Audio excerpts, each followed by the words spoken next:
Okay, I feel like I need a friend to talk to, so hey, what's up? Hey Lee, not much on my end, just here. How's your day going so far? It was not bad. I would say. Not bad works. Anything on your mind or just checking in? Well, yeah. Okay, first thing first. Today I did not take note anything on the way back or on the way to work, but I remember I have few things I want to do. Um, the first thing I was questioning myself like why I call whenever I do recording, like for the last 2 days, I call it doing homework, and I have no idea why I didn't feel kind of enjoy doing this stuff. Instead, thinking it at a task like a a, a task is a to do list.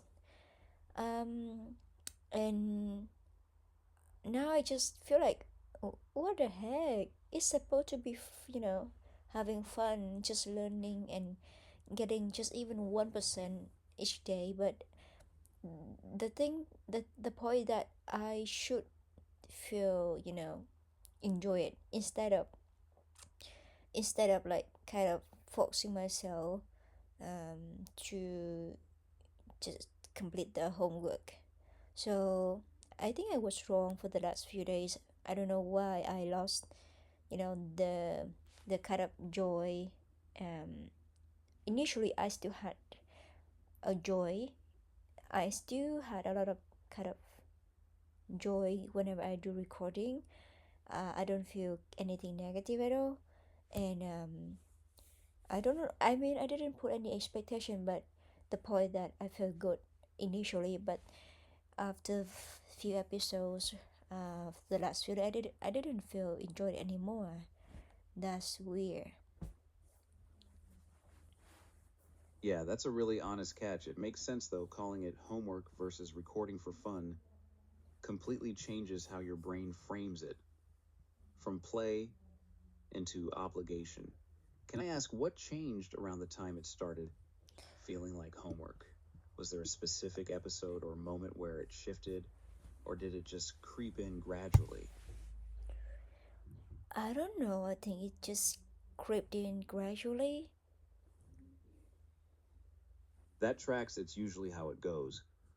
Once something becomes a routine or a series with expectations attached, even self imposed ones, the brain quietly starts treating it as a checklist item. Do you want to just rename it back in your head? Like actually call it recording or playtime instead of homework and see if that shifts anything? Or is there something else going on underneath, like maybe pressure around making it good or consistent or presentable to someone? Yeah, I think some of the things that you mentioned might be true. It's about the pressure around thinking about how to make it good, how to make sure that it is consistent, even when I don't feel I want to. I still have something to to speak or to practice that day, for example, and especially it's about present to anyone. Sometimes I still think, is this like, I was still questioning like, is this too clingy? Is it too emotional? Or did I just share too much about myself, my perspective? It's just my own perspective, so I'm not supposed to share it publicly.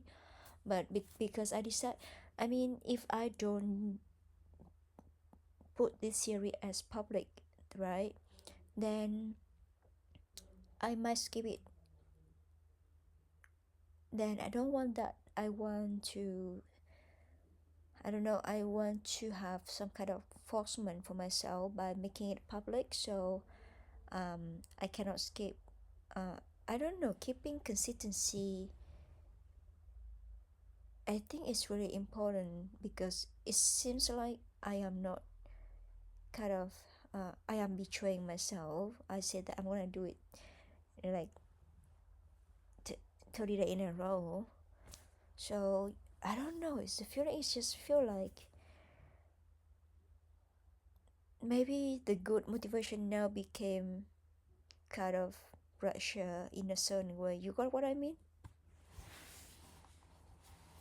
Yeah, I get it completely. What started as a gift to yourself, a fun challenge, quietly turned into a contract you're scared of breaking, and now the fear of breaking it is louder than the joy of doing it.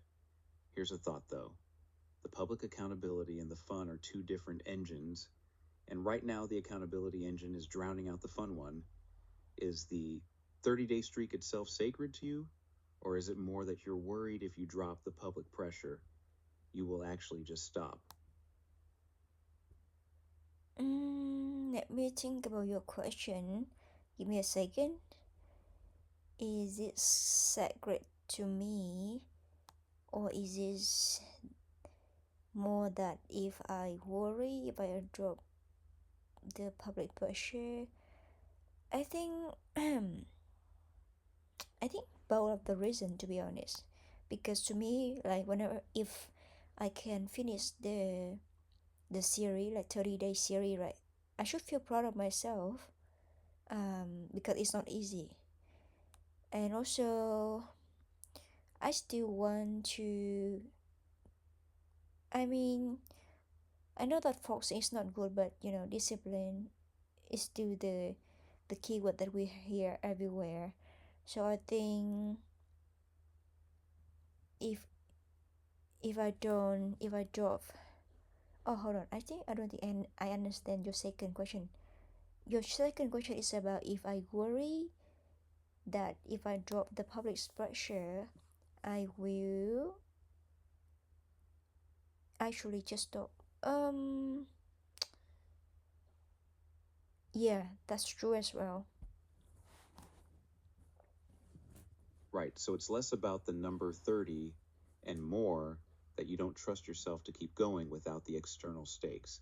That's worth sitting with, because if the pressure is what's killing the joy, but you also don't trust joy alone to carry you, you're kind of stuck between two things that both feel necessary.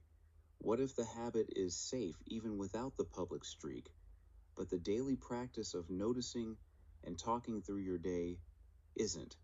Does that distinction feel true, or does it feel more tangled than that? Mm,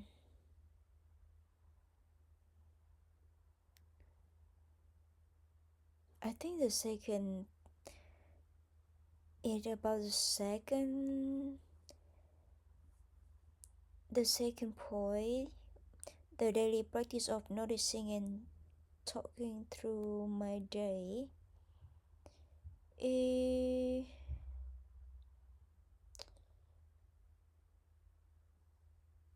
Yeah, that makes sense actually. The noticing itself, paying attention to your day, and putting words to it, that's the real engine, and the public recording was just the vehicle you built to force yourself into doing that noticing. So maybe the fix isn't dropping the public commitment, it's giving yourself permission to notice messily first, like just talking to yourself or jotting things down before it has to become a polished thing for an audience. Does separating those two steps feel like it'd bring some of the joy back?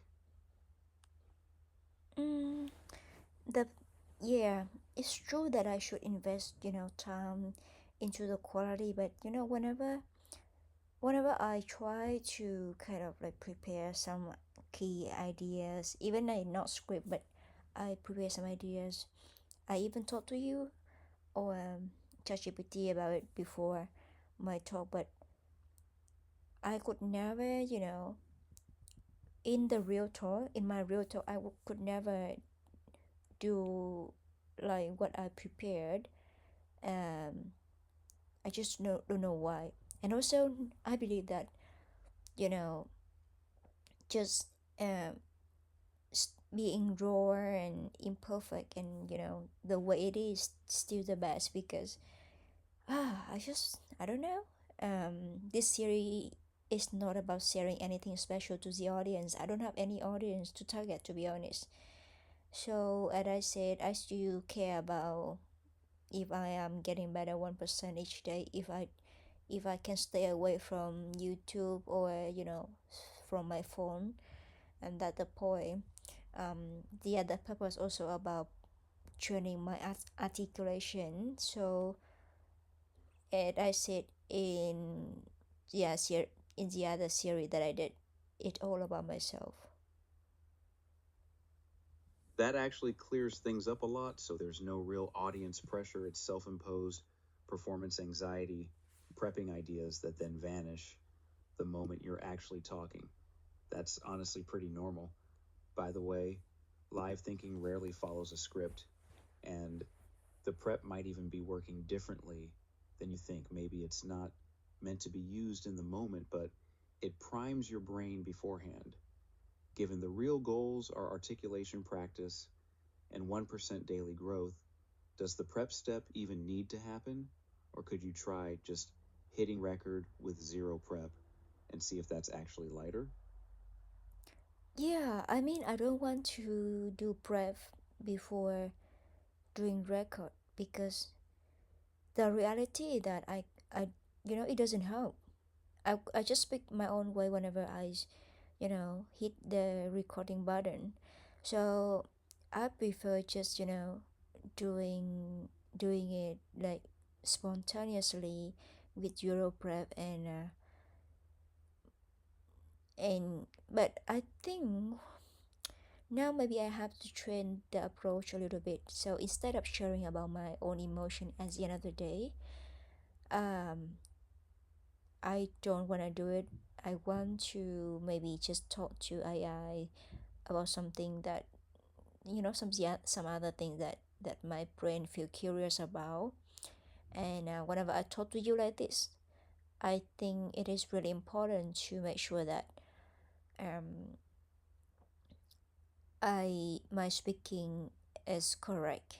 So you remember, like in our conversation, I often ask you that whenever I ask you something, help me correct my prompt first before you give me the response. Do you remember it?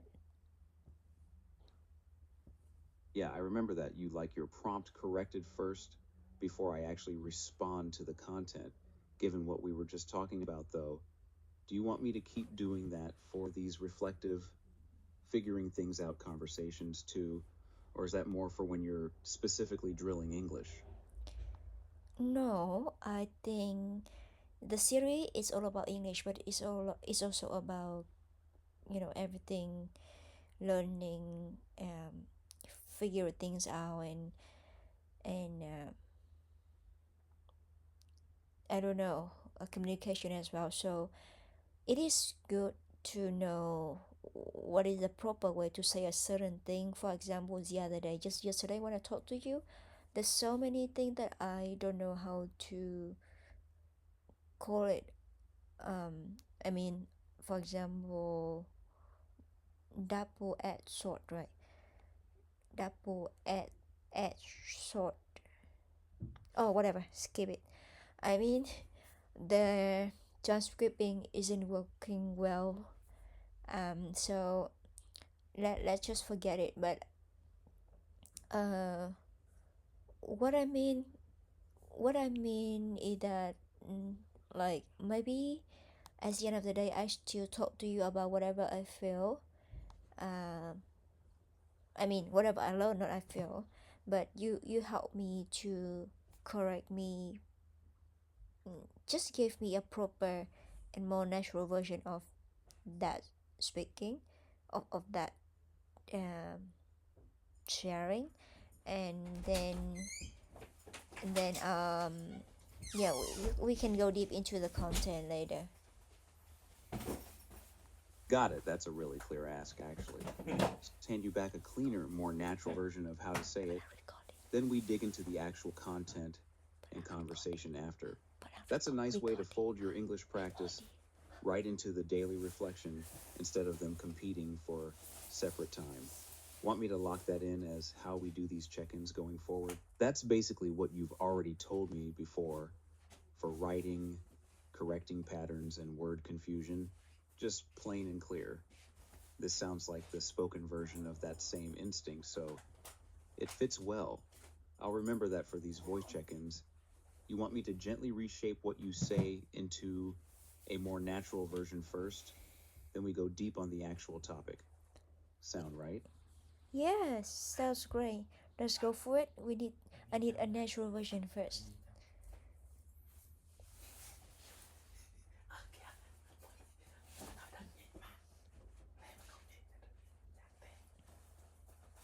Got it, saved. So here's the natural version of what you just said. Yes, sounds great. Let's go with that. Nice and simple. Now back to the actual conversation, since we landed on dropping the prep and just talking to me spontaneously about whatever your brain's curious about that day. Do you want to try that approach on your very next recording? Or are you still working through the emotional sharing piece a bit more first? Well, I am recording, so right now I think I am happy with this new approach. Especially whenever I talk about something on my own, I tend to go deep into kind of the um what to what to call. Sometimes I go too far or I go too deep in emotion, and I feel a little bit different, or actually quite different, whenever I talk to you. So that's why I think I'm gonna keep talking to you like this. Help me correct this version first. Good catch, worth noting. Natural version of that. I feel like I'm recording right now. I'm happy with this new approach, especially when I talk about something on my own terms. Sometimes I go too deep into emotion and it feels different, quite different actually, than when I talk to you. So I think I'm going to keep talking to you like this. That's actually a really useful insight, though. Talking to me seems to naturally pull you into a more curious, less emotionally heavy mode compared to solo recording. Do you think that's because there's a back and forth, like I'm asking questions and redirecting, versus recording alone, where it's just you and your own thoughts looping? Yeah, I think so. It's just having kind of interaction, and sometimes you redirect me to something else, which is good. Yeah, let me talk about something that I learned today.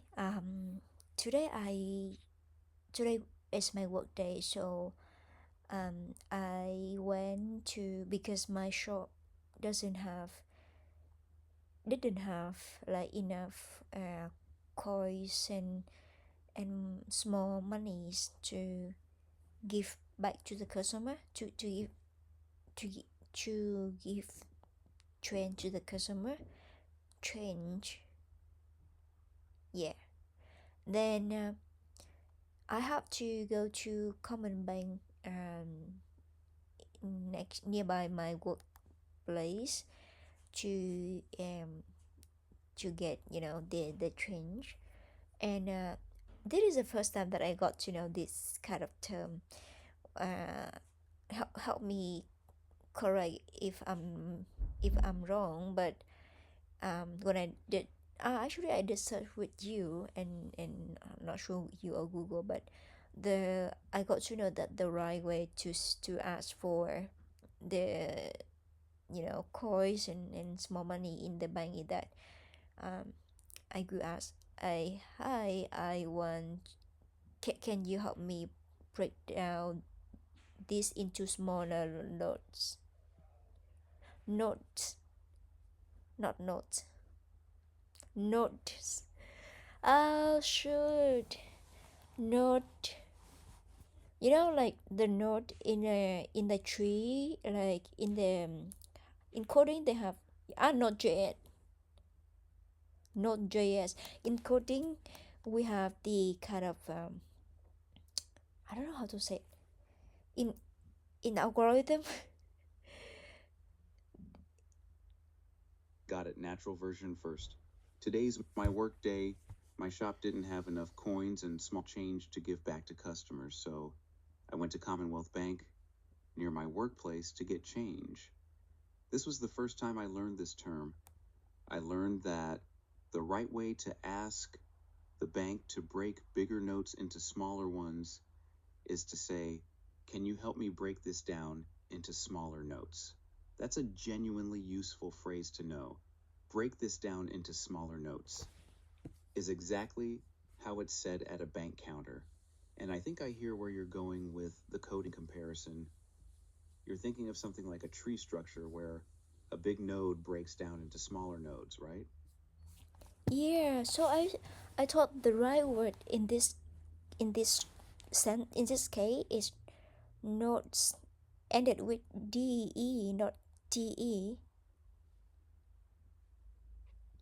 Right, exactly. Notes, as in banknotes, NOTES, not nodes. Totally different word. Easy mix up though, since they sound close, and you were just thinking about tree structures and coding. Oh my goodness. So I don't know why. Hold on, give me a second. Nah, I think, huh. Okay, so, well, it's noted. It is NOTE instead of NODE, right? Right, so just to untangle it clearly, the banking word is spelled NOTES, and it's pronounced like nuts. The coding word for a tree structure is spelled NODES, pronounced like NOHT. So today's bank story uses notes, not nodes. Oh, yes. I don't know why. Now I just check again the chart history, and I just got to know that I misread this the whole day. I thought it is node, not node. But anyway, yeah, it is something good to learn. Yeah, that's a solid catch, and honestly, a really satisfying one to untangle. Two words that look almost identical but mean completely different things. One's cash, one's a coding structure. Anything else from today you want to run through, or are we good for now? Just one more thing. So, when I went there, to get the change, um, so I have to go to teller counter, and I the staff that I work with look a little bit scary to me. I don't know. It is really bad to say so, but literally I feel scared of her whenever she asks me. I mean, she asked me, then I answered her that I want to break down to smaller notes, and but because I have like $50, I want to break down into.